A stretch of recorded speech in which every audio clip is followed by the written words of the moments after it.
Okay, so now let me shift gears a little bit. I see Phil is in here, so let me give you the heads up on the Creativity 202 lesson. I'm going to extract this and make this a separate video, but since we're here, so uh, what I need you to be thinking about, Phil, is I need you to be thinking about an individual work in progress. That's going to be what you're thinking about for creativity. So we're going to generate some creative insights about things, but that's the project that I want you to be thinking towards. What am I going to put that creativity on when I have an insight and an aha moment? That's sort of the raw material that we're trying to investigate. So your personal work in progress is the thing that you want to apply creativity towards. I think you'll find that to be very helpful. At the same time, to set you up for success, I think you need to have these following documents, like in a journal, ready to go. The first one is a dedicated learning journal. So, however you're going to do that, I'd like you to just have something in which you can just be jotting down the aha moments that come from your personal reflections, that come from doing the exercises that Fletcher gives you and that I give you, or if you are coming to the weekly check-ins, and in that those round table discussions where we're exchanging our reflections, there may be some things that just jump out at you as a result of listening to those collaborations. So the learning journal is nothing more than a listing of all the goodies that have come to your attention. Okay.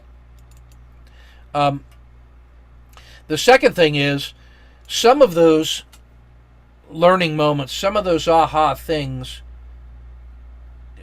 you can operationalize.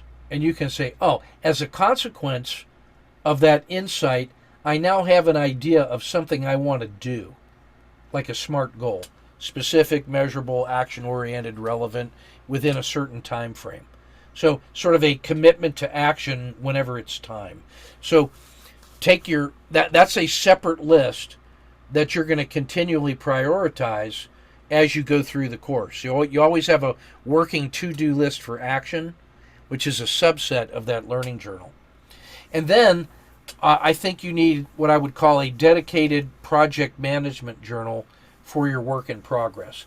So you have this consolidated, prioritized to-do list, but then you pick a couple things for work in progress, like a Kanban system, where you limit the work in progress to the most important things, and you get to closure on them, and you build up that flywheel of successfully accomplishing tasks.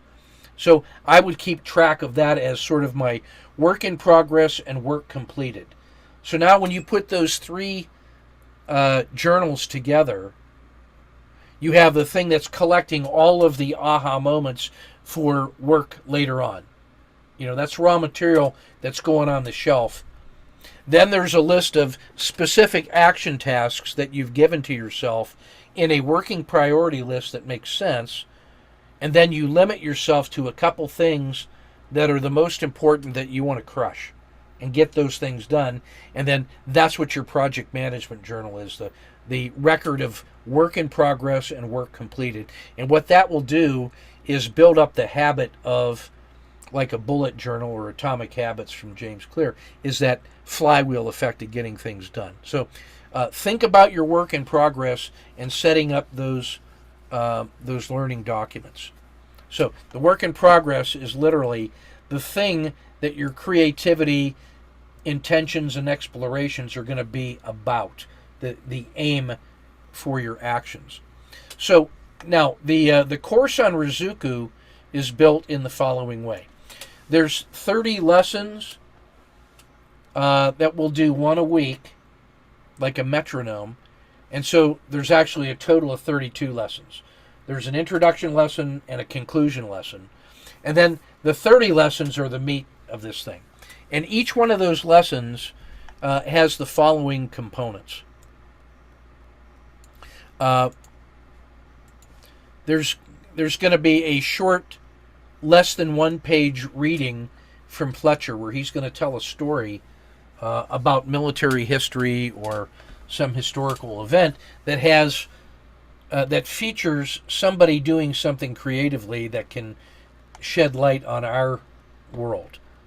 And then so you'll read that thing, you'll think about it and react to it, and then make a reflection journal entry, what you think about that. And hey, did something occur to you that you could apply it towards your work in progress or to some other thing? So it's just a personal reflection. Then the second part is I then give you a specific trading exercise to work on where it's a short statement or reading and it's a task about trading, whether system, self, or market. It's some kind of thought experiment about your trading or about your beliefs that asks you to think in a different way. And then you read that, you do that, you react to it, and you reflect on it. So you've got a Fletcher exercise and a trading exercise, and then you pull those two things together, and in your reflection journal, you come up with a true story that you can share for the week, like the so what of the week. What was the biggest thing that really struck you? And then if you come to the weekly check-in, which is optional, we'll do one Saturday mornings for the Euros and one Monday night for the US zone.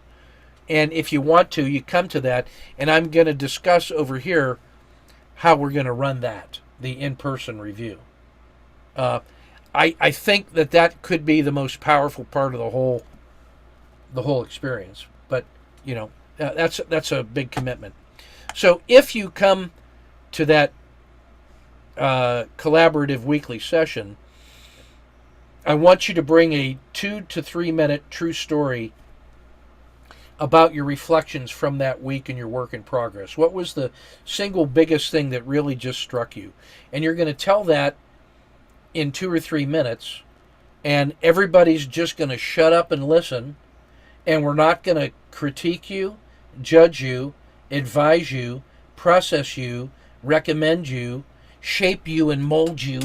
No, what we're going to do is shut up and listen to you telling the truth about that experiential learning moment.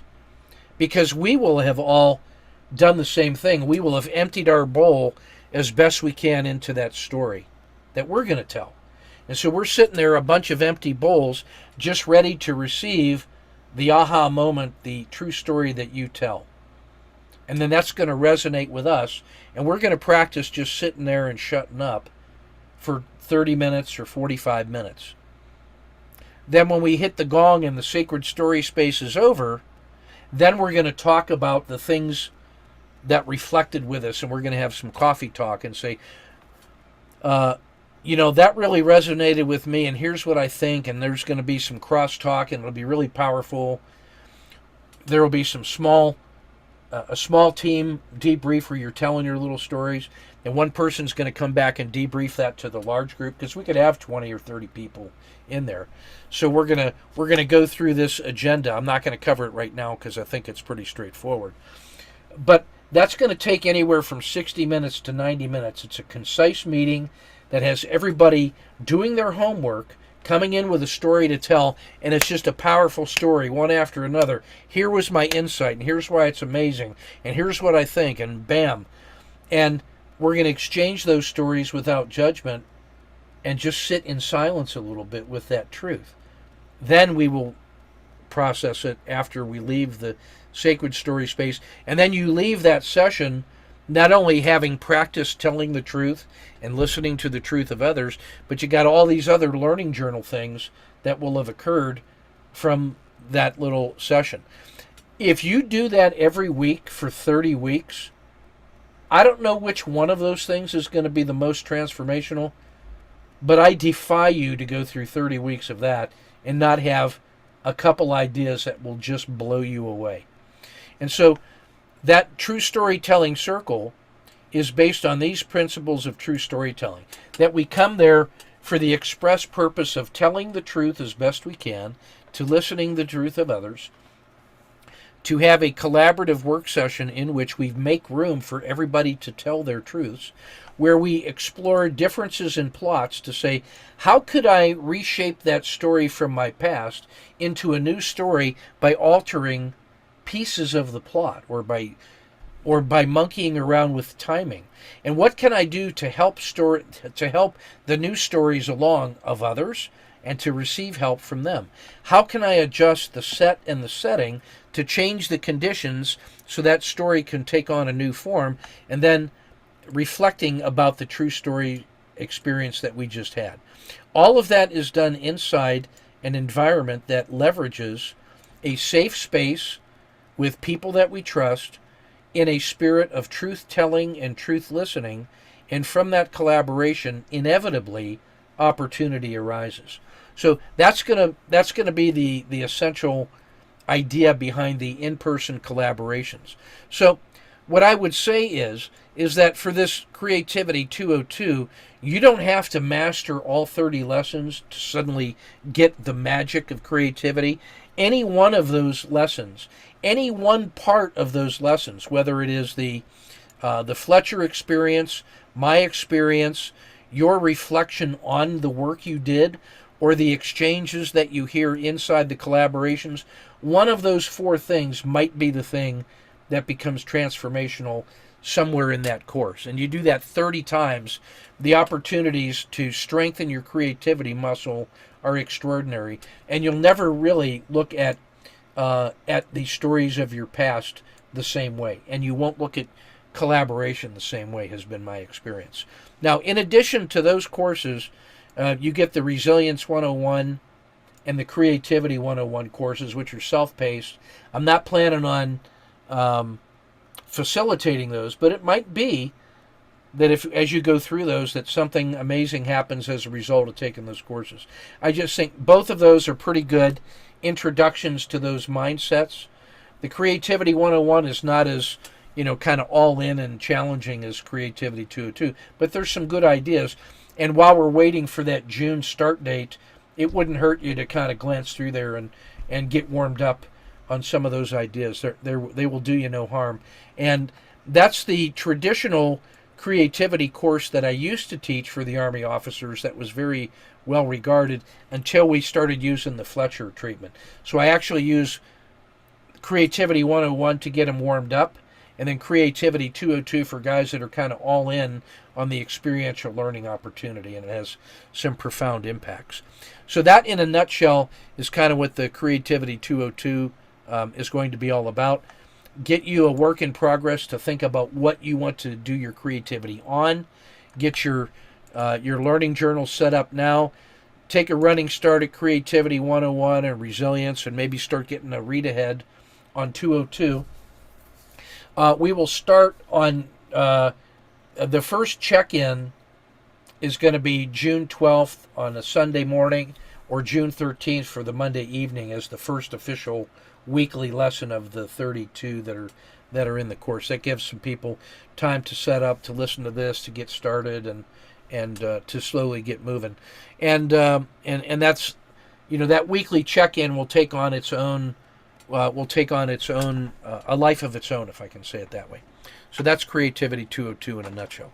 And I'll get this cleaned up and fix the typos and get that sent out with this speech for everybody to sign up. I think we got 7 or 8 people signed up for it already. So once we see who's going to be here, we'll get a list of the students in the cohort so we can start maybe making some alliances and study groups.